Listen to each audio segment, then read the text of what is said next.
Gonzalo Rengifo, director general de Pictet Asset Management para Iberia y Latinoamérica. Bienvenido, buenos días. Buenos días, José Antonio. ¿Qué tal? Bueno, hoy es un día de fiesta en el mercado, sobre todo por la decisión del tribunal, también por envidia. Parece que los resultados empresariales no están dañados, ¿no?, alrededor de lo que se ha visto en el último trimestre.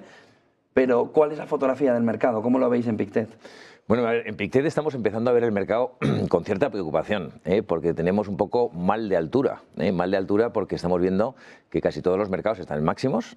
Incluso se comentaba esta mañana, o comentáis esta mañana, que a lo mejor el DAX, con la previsión de subida de ahora después de la decisión del Tribunal Internacional de Comercio de Nueva York de parar los aranceles, ¿no?, que podían subir casi por encima del 1 o 2%, con lo cual ya te vas a máximos, ¿no? Y luego estamos viendo que al final empezamos a ver, si mapeamos un poco los activos que tenemos a disposición este año 2025, no vemos nada barato. No vemos nada barato. Y si eso lo juntamos con un poco la crisis de deuda dentro de Estados Unidos, con tipos el 30 años por encima del 5%, el 10 años por encima del 4,5%, en donde parece que los inversores o el mercado en general está desconfiando del plan fiscal de Trump, pues aquí hay una especie de ensalada que es complicada de digerir. Complicada de digerir, pero no es menos cierto, como bien comentabas, que de momento los datos macro y los datos de las empresas están acompañando, ¿no? Es decir, que parece que la situación tiene cierto fondo más o menos sólido, ¿no?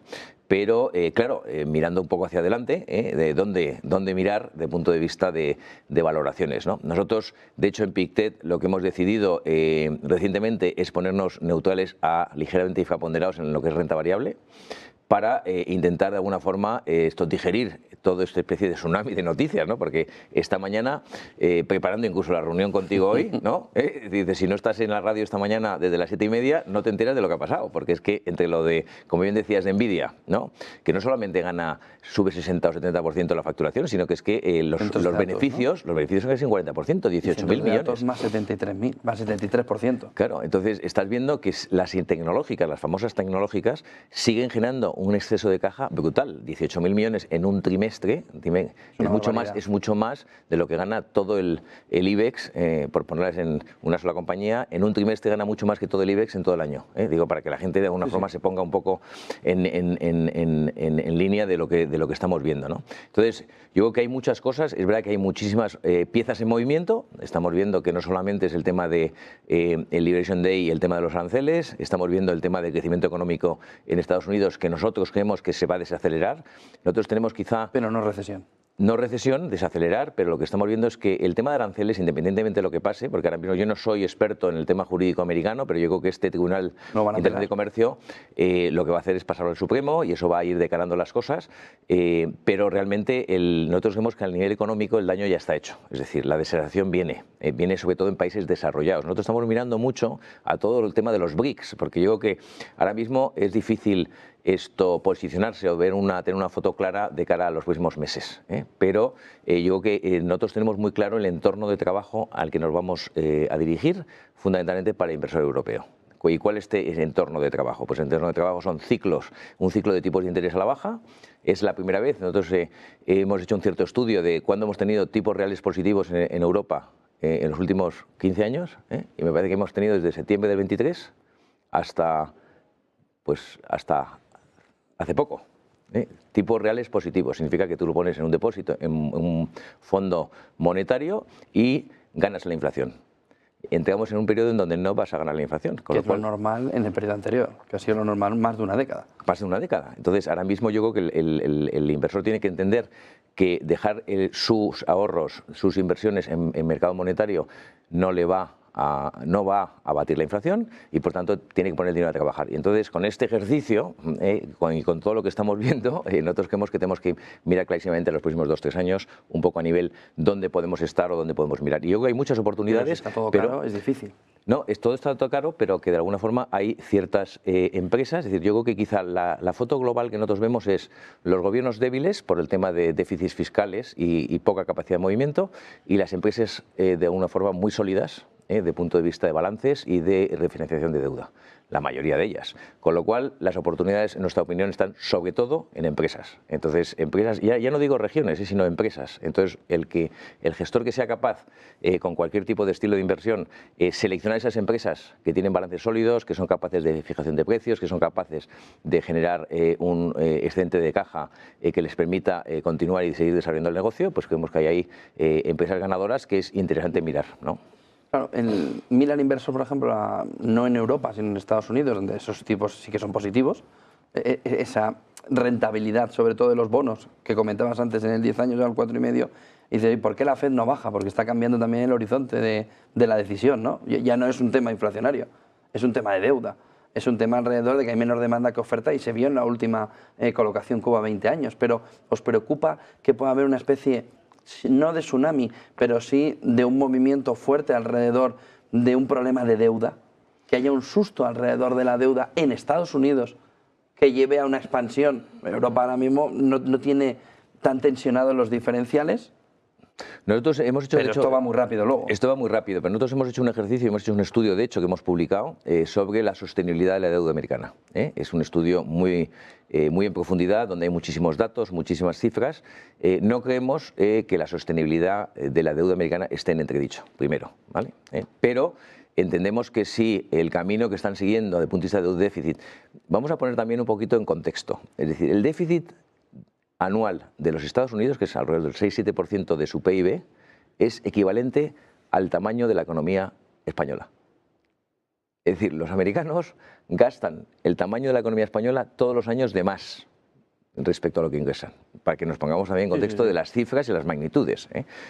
Pero creemos que la deuda americana, es decir, el coste que tienen los americanos desde el punto de vista de costes de la deuda, desde el punto de vista de lo que pagan por los tipos de interés, está incrementándose, ¿no? Entonces ahí es donde realmente vemos un punto de preocupación.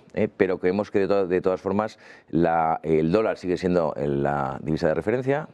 Si hay alguien que quiere invertir o poner a trabajar una serie de cantidades importantes, estamos hablando de bancos centrales, de grandes instituciones, el dólar sigue siendo la referencia.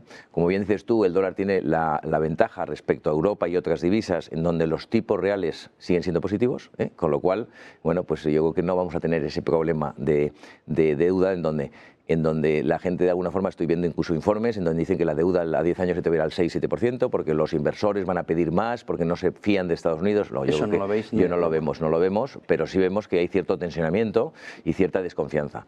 También tener en cuenta que hay ciertos actores en el mercado, tipo China y tipo Japón, que están dedicando sus reservas a impulsar la economía, por hacerlo muy sencillo.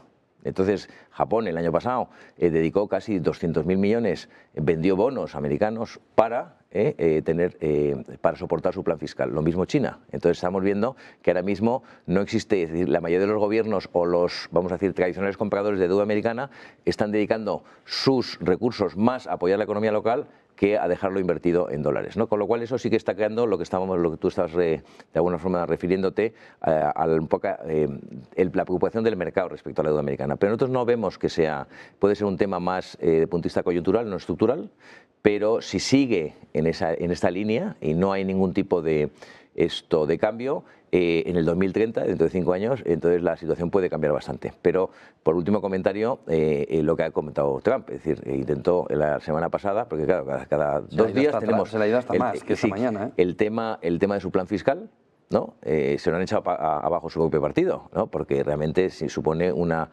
falta de disciplina fiscal muy importante y preocupante, ¿no? Entonces, bueno, pero yo creo que todo esto, los americanos siempre han tenido la capacidad de ser mucho más ágiles que otra serie de economías, ¿no?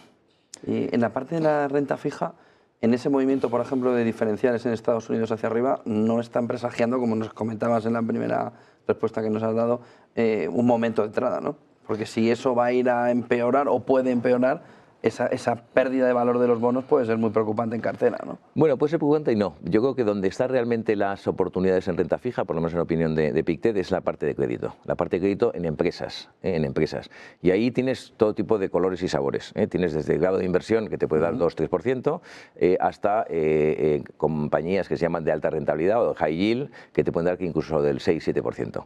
Nosotros estamos ahora mismo mirando muy de cerca todo lo que es deuda emergente en moneda local, que está dando rentabilidades o yields o tipos de interés por encima del 7%, ¿no? Entonces yo creo que ahora mismo lo que tiene que hacer el inversor es, primero, el horizonte de inversión, pero segundo, tiene muchas cosas que mirar. Y yo lo que decía al principio, una de las cosas positivas del entorno en el que estamos trabajando es la fortaleza de las empresas. Entonces, la fortaleza de las empresas te permite invertir en sus bonos, cuando se financian vía bonos, esto de forma más tranquila. Pero es verdad que no todo es, vamos a decir, o no todo vale. Hay que ser muy selectivo, hay que saber qué empresas son sólidas, que tienen balances saneados y que son capaces de no tener o afrontar ningún tipo de problema de refinanciación. Y ahí hay muchas oportunidades en muchas industrias y en muchas regiones, ¿no? Entonces, yo creo que ahora mismo el enfoque global, invierto en globalmente, no sirve, es mucho más regional y mucho más a nivel empresa a empresa. Con lo cual yo creo que el crédito es uno de los temas que puede ser muy interesante mirar de punto de vista de inversión, sobre todo para bajar un poco la volatilidad de la parte más de renta variable, que puede ser un poquito más volátil, ¿no? ¿Os preocupa, solo para terminar, el euro? Es decir, el encarecimiento del euro y que esto esté también dificultando, por ejemplo, inversiones en Estados Unidos, de quien está yendo a lo global o quien está yendo a las 7 magníficas, que hayan visto perder o amplificar las pérdidas por culpa del riesgo monetario, del riesgo de cambio de divisa? Hombre, a ver, a mí esto lo estuvimos comentando en otra reunión y me hacía gracia porque estamos recordando los tiempos en los que el dólar estaba a 1,40, 1,50. Sí, está a 1,12 esta mañana. Y está a 1,12. Entonces, hay mucho espacio.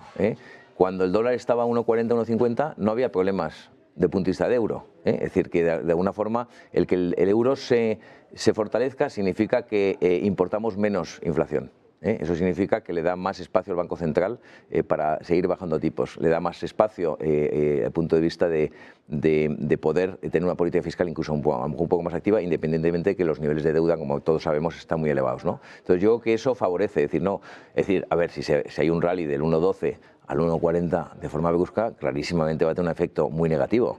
Pero yo creo que si es un tema gradual, pues irnos a niveles de 1,20 no lo vemos que tenga ningún efecto, más bien ningún efecto pernicioso, más bien diríamos que tiene un efecto positivo. Es verdad que la competitividad de Europa no se va a ver afectada de forma importante, y el hecho de importar menos inflación o importar desinflación, pues es un tema muy positivo para lo que es el entorno europeo. Pero bueno, la dinámica de Europa ya sabemos cuál es. Cuando estamos todos muy contentos de Europa, muy positivos en Europa, estamos de crecimientos del 1, 1,5, 1,5. Mientras los chinos crecen un 5. Crecen un 5. Entonces, por eso digo que el tema de los BRICS, es verdad que al inversor aquí nuestro local le cuesta una barbaridad mirar, pero si miramos BRICS, y yo le animo a la gente que mire informes sobre BRICS, si miramos a nivel de demografía, a nivel incluso capacidad militar, a nivel de lo que es crecimiento económico, a nivel de lo que es industrialización y de lo que son dinámicas, están muchísimo más mucho más fortalecidos de punto de vista de los próximos años que los países desarrollados, que seguimos de alguna forma pues creciendo justito. Muchísimas gracias, Gonzalo Rengifo, director general de Pictet Asset Management para Iberia y Latinoamérica. Buen día y buen negocio. Muchas gracias.